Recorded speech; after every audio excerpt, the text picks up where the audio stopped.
Saan ka pupunta, sundalong patpat? Tanong ng sampalong. Saan ka na naman dadalhin ng kabayong payat? Hahanapin ko ang gusinang ito sa puno ng bahaghari. Sagot ng makisig na sundalong patpat at pinatakbo ang makisig na kabayong payat.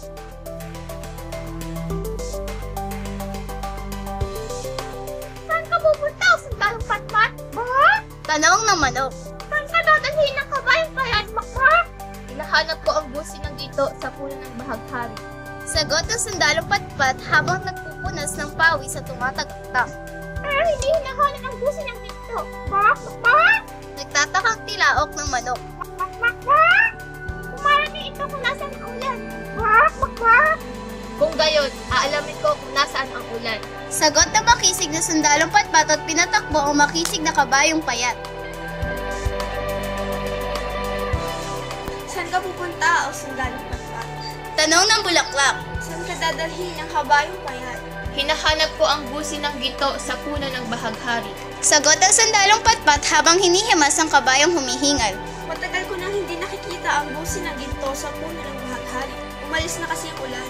Paliwanag ng bulaklak.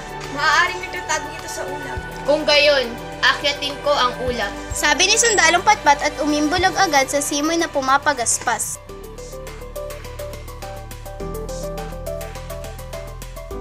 Saan ka pupunta o sundalong patpat? Tanong ng ulap. Saan ka dadalhin ng kabayong payat? Hinahanap ko ang gusinang ginto sa puno ng bahaghari. Sagot ng sundalong patpat habang tinatapik ang nahihilong kabayong payat. Matagal ko nang hindi nakikita ang busi ng ginto. Wala na kasi ang ulan. Paliwanag ng maputlang ulap. Maaaring alam ni Alonsina kung nasaan si Tungkong Langit na minsay pinagmulan ng ulan. Kung gayon, hahanapin ko si Alonsina. Sabi ng sundalong patpat at lumundag. Saan ka pupunta o sundalong patpat? Tanong ni Alonsina. Saan ka dadalhin ng kabayong payat? Hinahanap ko ang gusinang ginto sa puno ng bahaghari. Sagot ng sundalong patpat habang inaayos ang papel na sombrero. Ang busi ng ginto? Dumarating lang ito kung nasa ng ulan. Paliwanag ng Diyosa. Maaaring mangyari ito kung mahanap mo si Tungkong Langit, ang aking asawa. Kung gayon, hahanapin ko si Tungkong Langit. Sabi ng sundalong patpat at pinatakbo ang kanyang kabayong payat.